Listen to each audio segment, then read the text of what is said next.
This is Democracy Now! As we continue our series 50 years ago.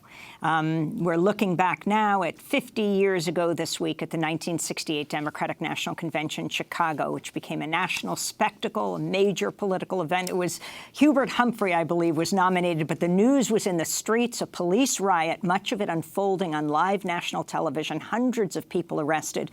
We're joined by Bobby Seale, the founding chair and national organizer of the Black Panther Party. He's joining us from Oakland, California. In Chicago, Bill Ayers is with us. He was arrested 50 years ago yesterday. I believe it was August 27th in the evening. And Bernardine Dorn. Bill and Bernardine, longtime SDS leaders, Students for a Democratic Society, and then Weather Underground members. I'm Amy Goodman with Juan Gonzalez. Juan, who was also there in 1968 in the midst of the police riot. Yeah, well, I'd like to bring Bernardine into the conversation. Bernardine, one of the interesting things that the Democratic National Convention protests got huge press coverage.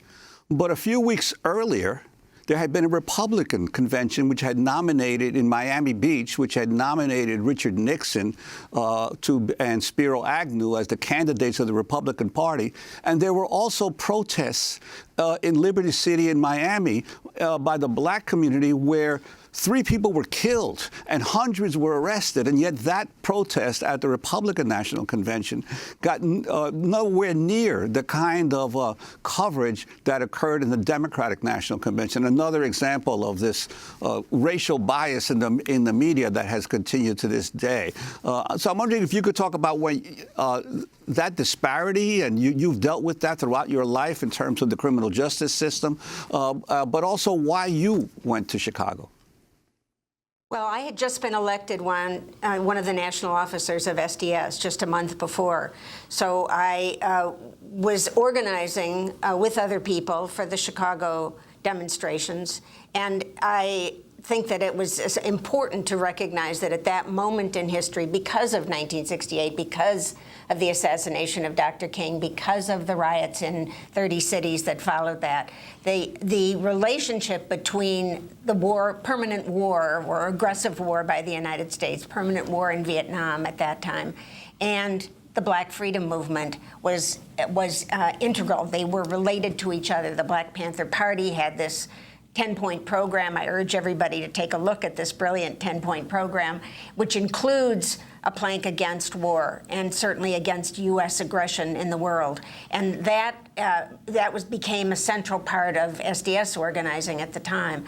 I think our relationship to saying that the failure of either party to take a position on war, something we still see today, right? Both parties support permanent U.S. aggression around the world, especially in the third world. This is an extraordinary thing. So it's what we have in common with Black Lives Matter, with Undocumented and Unafraid, with the activists and organizers of today. Well, during the 1968 protests in Chicago, there were also other groups there. The Yippies, Abby Hoffman and Jerry Rubin, nominated a pig named Pegasus the Immortal to compete with candidates Hubert Humphrey and Richard Nixon. They hope to inaugurate Pegasus instead. His platform was to be a pile of garbage, just like the platform of all the other parties, according to Hoffman and Davis. They demanded that Pegasus be taken to the White House for a foreign policy briefing and given a Secret Service detail. Pegasus was later arrested, along with many others who were charged with disorderly conduct and disturbing the peace and bringing a pig to Chicago. Defense attorney William Kunstler later accused the Democratic Party of the same charges. And I think there are actually scenes of the police trying to haul the pig into a paddy wagon. Exactly. Could you talk about this other part of the protests, the anarchists and the other groups as well that joined with SDS outside the convention headquarters? It was a terrific moment of unity, so that all sectors, including people that we thought at the time were not political, but were really sick of permanent war. We're sick of watching U.S. troops come home. We're sick of the body counts and torture that was going on in Vietnam.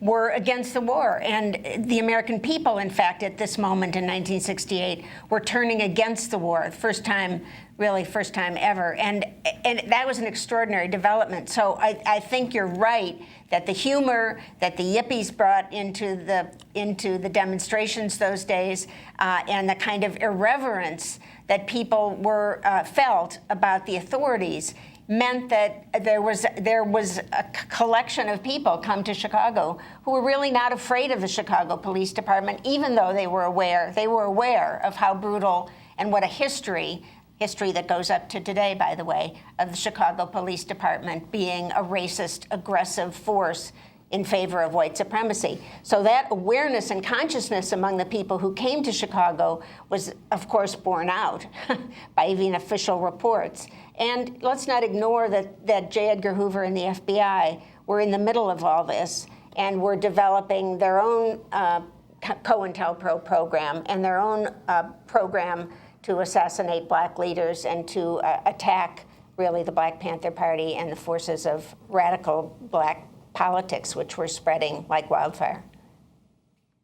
Inside the convention, security personnel also roughed up reporters. This is a clip of then CBS News reporter Dan Rather on the DNC floor as he was punched in the stomach, describing what happened to CBS News anchor Walter Cronkite on live national television.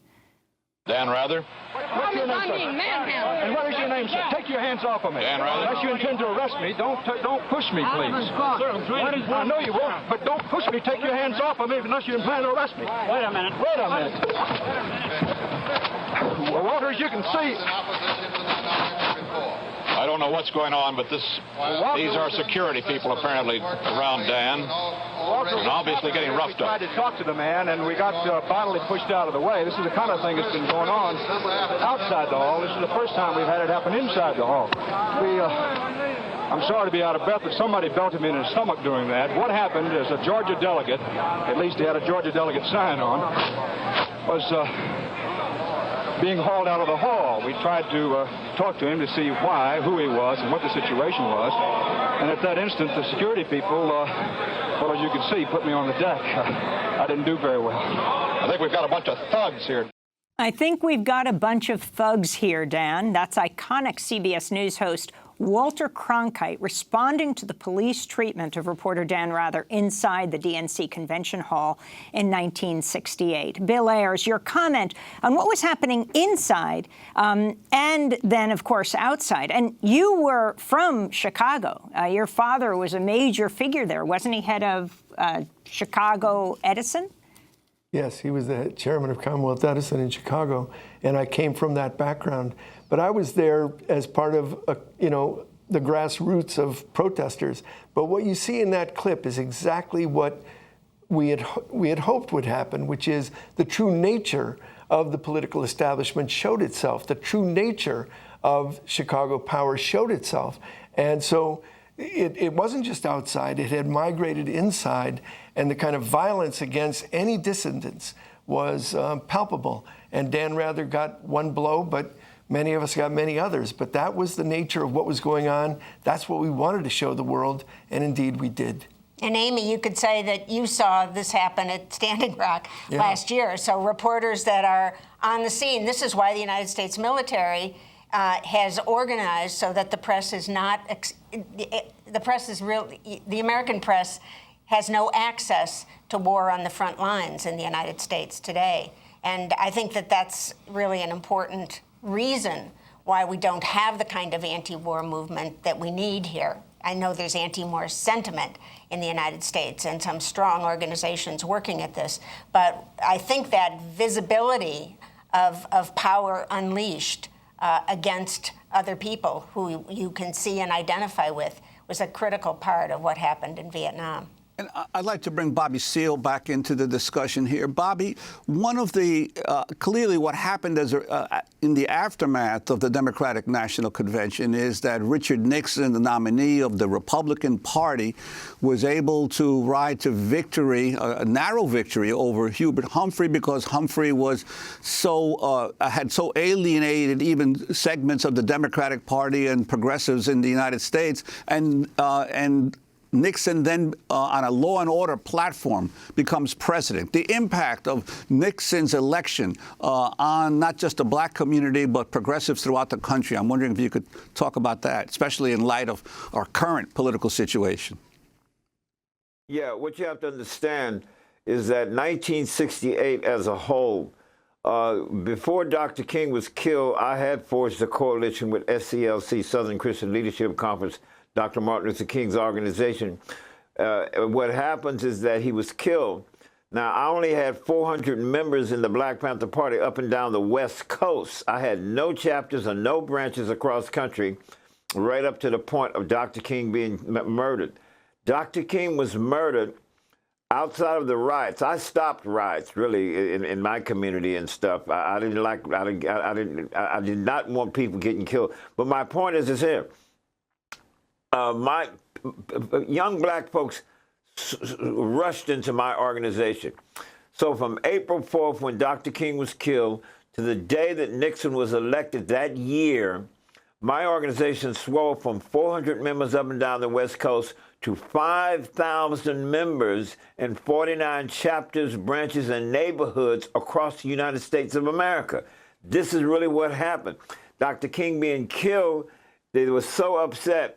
And I was telling people, rioting is not going to get it. What you have to do is get organized. And me, I was always about political electoral politics. I wanted to build political machines in the African-American community. But what we did is we not only did that, we started coalescing with all kinds of organizations across country. And this is what upset the power structure. At the point Nixon was elected, literally elected, a week later, he had a meeting with J. Edgar Hoover. And the first week of December, after he was elected, right then and there, J. Edgar Hoover was the first time he was on national television saying the Black Panther Party is a threat to the internal security of America. And I call a retreat. For every chapter, every branch all across the country, I want no less than 2 people, as much as 4 and 5 from every chapter and every branch. 75% of them responded. And I taught them, see, I'm an old carpenter, a builder, an architect. You see, I'm a high-tech person, you know what I mean? But I love details. And I taught them how to fortify offices, et cetera, how to network with people across the country, any positive politicians, any liberals, any churches, et cetera, et cetera, et cetera. So we became coalesced all across the United States of America, and they began to attack us. Now, in doing my film, I researched and found right after Nixon was sworn in, I have a tape of him. You know, Vanderbilt University carries one of the biggest archives there is. And I found the Watergate telephone conversation with Nixon on the phone. Now, J. Edgar, when are you going to get rid of these damn Black Panthers for me? Well, sir, we've been trying. Now, John Mitchell's going to call you. I want you to move on this and get rid of these Black Panthers for me. This is Richard M. Nixon right after he's sworn in. A month later, John Mitchell, the United States Attorney General under John Mitchell, is on national television. By the end of this 1969 year, we'll be rid of these damn Black Panthers. I'm telling you, these guys, and they came down, and that year, they attacked. I don't mean coming in saying you arrest. They just came in shooting 24 different offices of my Black Panther Party. Bobby Seale, we have to end it there, but we're going to extend this discussion, and we're going to put part 2 under web exclusives at democracynow.org, because we want to talk about what happened to Fred Hampton, head of the Chicago Black Panthers in 1969, when he was gunned down by Chicago police. I want to thank Bobby Seale being with us, founding chairman, Black Panther Party, Bill Ayers and Bernardine Dorn. We also want you to stay with us. I want to ask Bill Ayers about McCain's comments linking Barack Obama to Bill Ayers. I'm Amy Goodman with Juan Gonzalez.